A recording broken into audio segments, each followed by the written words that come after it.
নিজেরই যেহেতু কমিটমেন্ট যে তারা গণতান্ত্রিক রাজনীতিতে বিশ্বাস করে, প্রতিহিংসা রাজনীতিতে বিশ্বাস করে না, সুতরাং তারা তাদের নিজের প্রয়োজনেই জামাত যেহেতু একটা শক্তিশালী বিরোধী দল এবং তার যে ধরনের এগ্রেসিভ একটা মুভমেন্ট আমরা 18 মাসে দেখলাম, সেটাকে আরো তারা আইনগত একটা রূপ দিয়ে দিল পার্লামেন্টের একটা শক্তিশালী বিরোধী দল হিসাবে। সুতরাং এখানে যদি আওয়ামী লীগের প্রত্যাবর্তন ঘটে, সেক্ষেত্রে পশ্চিমারা বাধা দেবে না, বরং ওয়েলকাম জানাবে। আন্তর্জাতিক সমর্থন বরং বিএনপির সেক্ষেত্রে আরো বাড়বে, ভারতেরও সাপোর্টটা থাকবে। সব মিলায় মানে আওয়ামী লীগ এই জন্য আমি বলছিলাম যে খুব বেশি এটা সময়ও নেবে না, কারণ আওয়ামী লীগ ইন করলে এই মুহূর্তে জন্য বিএনপির তেমন ক্ষতিটা না, বরং বিএনপি অনেকগুলো প্রমাণ করতে পারবে যে সে সত্যি সত্যি উদার, সে গণতান্ত্রিক রাজনীতিতে বিশ্বাস করে। এবং শেষ মুহূর্তে তো বিএনপির গণতান্ত্রিক রাজনীতিটাই তাকে ক্ষমতায় নিয়ে আসলো, সুতরাং সে তো আর জামাতের উপর আর ভরসা করতে পারবে না, বরং জামাত আগে তার উপর একটা নির্ভরশীল অবস্থানে ছিল, সেইটা হয়তো সামনে হয়তো প্রমাণ হবে তখনই যখন নাকি আওয়ামী লীগ ভেতরে ঢুকবে, তখন কিন্তু জামাতের কণ্ঠটা আস্তে আস্তে স্থিমিত হবে। ফলে রাজনীতির এরকম নানা রকম কলা কৌশলের মধ্য দিয়ে এই মুহূর্তে আমি মনে করি সুবিধাজনক অবস্থানে আছে বিএনপি। তবে যদি আওয়ামী লীগের বাংলাদেশের রাজনীতিতে অংশগ্রহণ অনিশ্চিত হয়ে যায়, তাহলে পশ্চিমাদের সাথে, ভারতের সাথে সম্পর্কটা আবার কিন্তু তারা চাপের মধ্যে পড়বে, আভ্যন্তরীণ ভাবেও জামাত কিন্তু বিএনপিকে ছাড়বে না। সুতরাং সব দিক বিবেচনায় আমি মনে আমার ধারণা যে আওয়ামী লীগকে ওয়েলকাম করবে বিএনপি। এটা হয়তো অনেক কৌশলের মধ্য দিয়ে, সরাসরি তা করবে না, হয়তো একটা আইনগত অবস্থার মধ্যে দিয়ে, হয়তো যেটা আলম ভাই বললেন যে নিষেধাজ্ঞাটা ইন্টারিম গভর্নমেন্ট দিয়েছিল সেটা হয়তো তুলে নিতে পারে। তার মানে শুধু শুধু মানে রাজনৈতিক উদারতার জায়গায় না, বিএনপির নিজেরও স্বার্থ আছে আওয়ামী লীগের মতো দলকে। স্বার্থে, কারণ এই অবস্থা চলতে থাকলে তো 1-1.5 বছরের মধ্যে তো জামাত এনসিপি গিলে ফেলবে বিএনপি কে।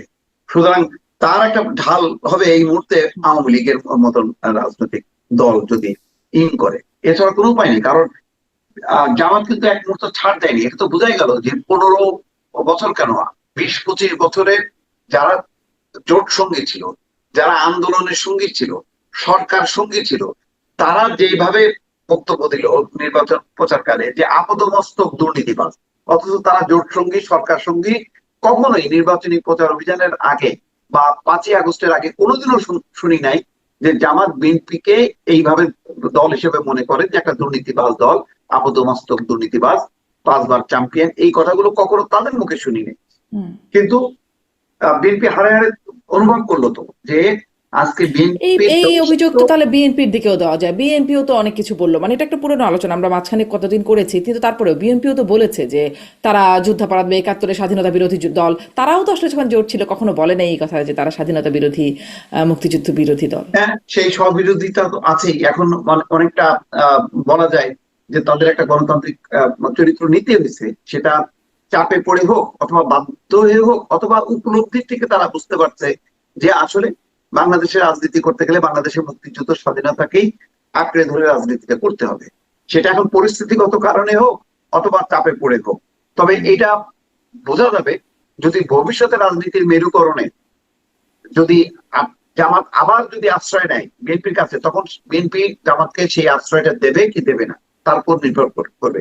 একটা পজিটিভ দিক আছে, শত প্রতিকূলতার মধ্যেও, এবং এমন তো পরিস্থিতি তৈরি হয়েছিল যে জামাত ক্ষমতায়ও চলে আসতে পারে, তারপরেও কিন্তু জামাত কিন্তু মানে মানে কট্টরপন্থী কোন ইসলামিক দলকে নিয়ে কিন্তু জোট করে, মানে তারা আসন দিয়েছে একটা দুইটা, এবং খুব ইনসিগনিফিকেন্ট যে এই রাজনৈতিক দলকে নিয়েছে, কি উলামায়ে একটা দল জানি, একটা ওই রুইন ফারানার আসন সহ 2টা সিট তারা দিয়েছিল। কিন্তু খুব কট্টরবাদী দলগুলোকে নিয়ে যে একটা জোট করা, সেই জোট কিন্তু করেনি।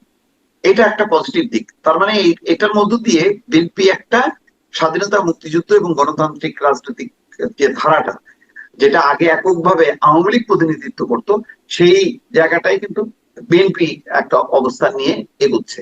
এটা যদি সত্যি সত্যি আদর্শিক ভাবে হয়, তাহলে হয়তো বাংলাদেশের আগামী রাজনীতির একদম প্রেক্ষাপটটা পাল্টে যাবে, যে জামাতের মতন স্বাধীনতা মুক্তিযুদ্ধ বিরোধী শক্তি আর কখনো বিএনপির কাছে আশ্রয় নিতে পারবে না। এইটা হয়তো প্রমাণ হবে। তা নইলে এতদিন তারা যে কথাগুলি বলছে যে স্বাধীনতা মুক্তিযুদ্ধ বিরোধী দল জামাত, সেটা হয়ে যাবে কথার কথা, সেটা প্রমাণ হবে হয়তো আমরা সামনে দেখবো। জি, রাজনীতিতে কোনটি যে কথার কথা আর কোনটি যে আসল কথা আর কোনটি যে রাজনৈতিক কথা এটি আসলে বোঝা খুব কষ্ট।